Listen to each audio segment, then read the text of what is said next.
ಅರ್ಜುನ್ ಅವ್ರನ್ನ ಬಿಟ್ಬಿಡಿ, ಅವ್ರದ್ದೇನು ತಪ್ಪಿಲ್ಲ. ನಿನಗೇನು ತಲೆ ಕೆಟ್ಟಿದ್ದೀಯನಮ್ಮ?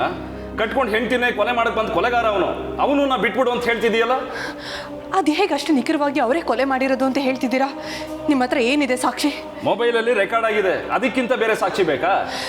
ನೋಡಿ, ಅದೇನೇ ಇರಬಹುದು, ಆದರೆ ನಾನೀಗ ಹುಷಾರಾಗಿದ್ದೀನಿ ಅಲ್ವಾ? ದಯವಿಟ್ಟು ಅವ್ರನ್ನ ಬಿಟ್ಬಿಡಿ. ಹಾಗೆಲ್ಲ ಆಗಲ್ಲಮ್ಮ, ಕಂಪ್ಲೇಂಟು ರಿಜಿಸ್ಟರ್ ಆಗಿದೆ.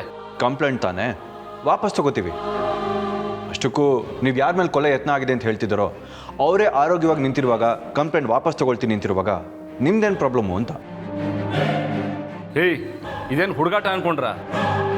ನೀವು ಬೇಕು ಅಂದಾಗ ಕಂಪ್ಲೇಂಟ್ ತಗೊಳ್ಳೋಕೆ, ಬೇಡ ಅಂದಾಗ ವಾಪಸ್ ಕೊಡೋಕೆ. ಎಲ್ಲದಕ್ಕೂ ಪ್ರೊಸೀಜರ್ ಅಂತ ಒಂದು ಇರುತ್ತೆ, ಹಾಗೆಲ್ಲ ಬಿಡೋಕ್ಕಾಗಲ್ಲ. ನೀವು ಕಂಪ್ಲೇಂಟ್ ವಾಪಸ್ ತಗೋತೀವಿ ಅಂದ ತಕ್ಷಣ ಎಲ್ಲ ಸರಿ ಹೋಗ್ಬಿಡಲ್ಲ. ಕೊಲೆಗಾರ ಯಾವತ್ತಿದ್ರು ಕೊಲೆಗಾರನೇ.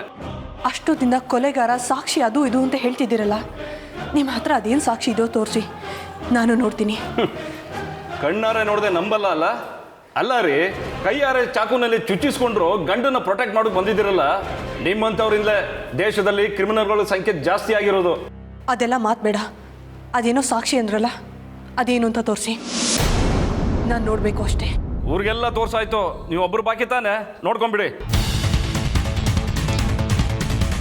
ನಿಮ್ಮ ಗಂಡ ಮಾಡಿರೋ ಘನಂದಾರಿ ಕೆಲಸನ